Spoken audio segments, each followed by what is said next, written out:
Episode 28.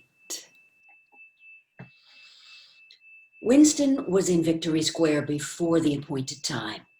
He wandered round the base of the enormous fluted column, at the top of which Big Brother's statue gazed southward toward the skies where he had vanquished the Eurasian airplanes.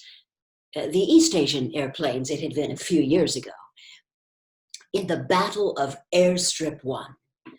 In the street, in front of it, there was a statue of a man on horseback, which was supposed to represent Oliver Cromwell. At 5 minutes past the hour, the girl had still not appeared. Again, the terrible fear seized upon Winston. She was not coming. She had changed her mind.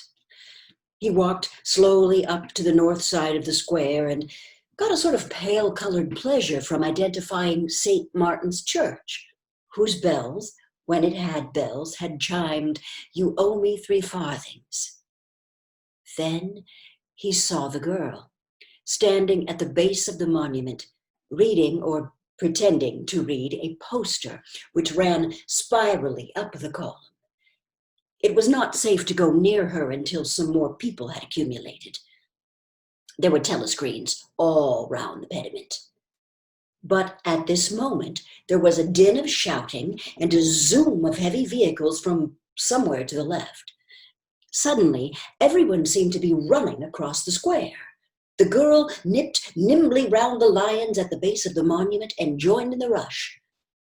Winston followed. As he ran, he gathered from some shouted remarks that a convoy of Eurasian prisoners was passing. Already, a dense mass of people was blocking the south side of the square. Now, Winston, at normal times, the kind of person who gravitates to the outer edge of any kind of scrimmage, shoved, butted, and squirmed his way forward into the heart of the crowd.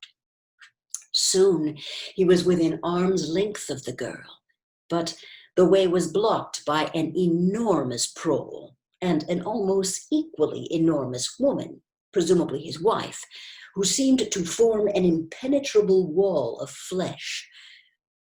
Winston wriggled himself sideways and with a violent lunge managed to drive his shoulder between them. For a moment, it felt as though his entrails were being ground to a pulp between the two muscular hips. Then he had broken through, sweating a little. He was next to the girl. They were shoulder to shoulder, both staring fixedly in front of them. A long line of trucks with wooden face guards, armed with submachine guns standing upright in each corner, was passing slowly down the street. In the trucks, little yellow men in shabby greenish uniforms were squatting, jammed close together. Their sad Mongolian faces gazed out over the sides of the trucks, utterly incurious. Occasionally, when a truck jolted, there was a clank-clank of metal. All the prisoners were wearing leg irons. Truckload after truckload of the sad faces passed. Winston knew they were there, but he saw them only intermittently. The girl's shoulder and her arm, right down to the elbow, were pressed against his. His cheek was almost near enough for him to feel its warmth.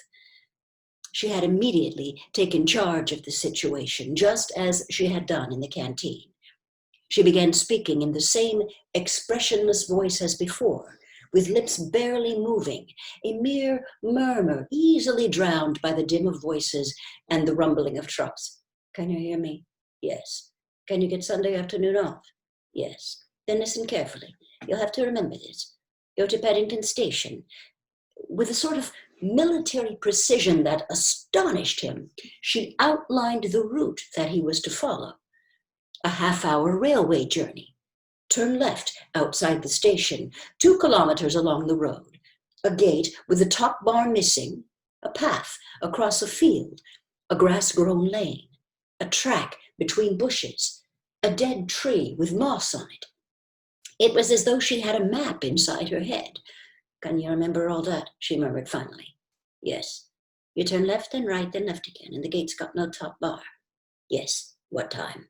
About 15. You may have to wait. I'll be there by another way. Are you sure you remember everything? Yes. Then get away from me as quick as you can. She need not have told him that. But for the moment, they could not extricate themselves from the crowd. The trucks were still filing past, the people still insatiably gaping. At the start, there had been a few boos and hisses, but it came only from the party members among the crowd and had soon stopped.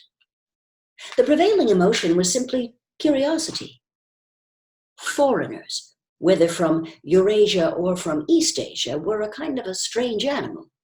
One literally never saw them except in the guise of prisoners, and even as prisoners, one never got more than a momentary glimpse of them. Nor did one know what became of them, apart from the few who were hanged as war criminals.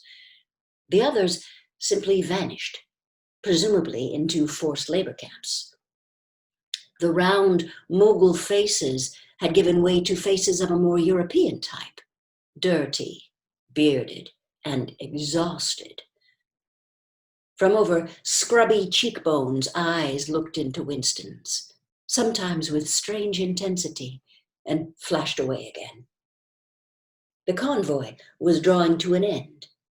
In the last truck, he could see an aged man, his face a mass of grizzled hair, standing upright with wrists crossed in front of him, as though he were used to having them bound together. It was almost time for Winston and the girl to part. But at the last moment, while the crowd still hemmed them in, her hand felt for his and gave it a fleeting squeeze. It could not have been 10 seconds, and yet it seemed a long time that their hands were clasped together. He had time to learn every detail of her hand.